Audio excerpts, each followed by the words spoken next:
বোন কাঁদতেছেন কেন? কি লাগে কাঁদতেছেন বলেন তো? এই বোন কাঁদতেছেন কে? কম তো দেখেন, এই যে বোনটি কেমনি কাঁদতেছে দেখেন, মানে কি পরিমাণ কান্না করতেছে দেখেন। কাঁদতেছেন কে বলেন না একটু, কাঁদতেছেন কে?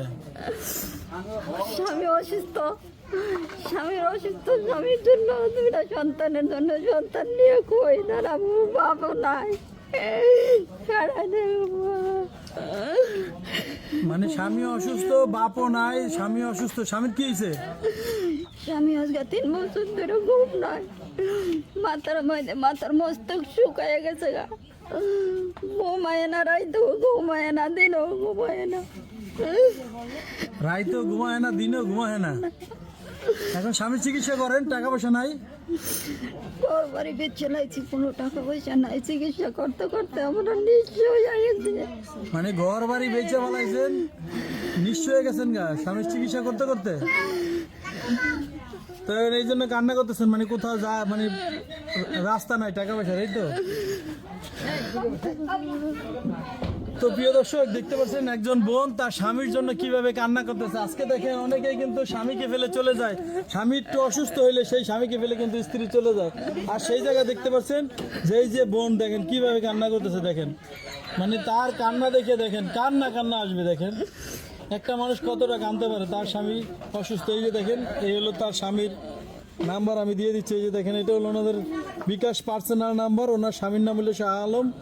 ওনার স্বামীর মাথায় সমস্যা, মস্তিষ্কে পানি শুকিয়ে গেছে, ঘুমাইতে পারতেছে না।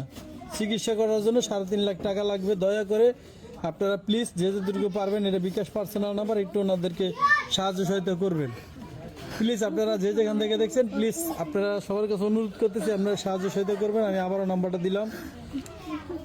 আপনার নিজের বোন মনে করে দেখেন, আপনার তো এরকম একটা অসহায় বোন থাকতে পারতো, হয়তো অনেকের বোন ওনার মতো মারা গেছে, সেই বোনের কথা মনে করে আপনারা বোন থাকলে কি আপনারা একবেলা খাওয়াইতেন না? সেই একবেলা খাওয়ার টাকাটা শুধু এনাদেরকে দেন, দিলেই দেখেন এনার স্বামী কিন্তু সুস্থ জীবনে ফিরে আসতে পারে।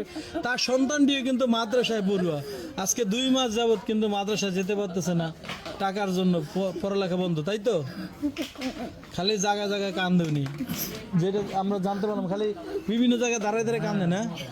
উনি অনেক টাকা পয়সা ভাঙছে, অনিচ্ছ হয়ে গেছে, মানে এখন কোনো কিছু নেই, এই জন্য দুঃখে কান্দে খালি সবসময়। আচ্ছা দর্শক যে যেখান থেকে দেখছেন, আপনাদের সবার কাছে অনুরোধ করি আপনার প্লিজ ওনার পাশে একটু দাঁড়াবেন, এই বোনটির পাশে। আর যদি না দাঁড়াতে পারেন প্লিজ এই ভিডিওটা এমনভাবে শেয়ার করবেন যেন কোনো হৃদয়বান ব্যক্তির হাতে পৌঁছায়, যেন এই বোনটিকে সাহায্য সহায়তা করে। সে আশা এবং আকাঙ্ক্ষার ভিডিও থেকে বিদায় নিচ্ছি। সবাই ভালো থাকবেন, সুস্থ থাকবেন, আল্লাহ হাফিজ।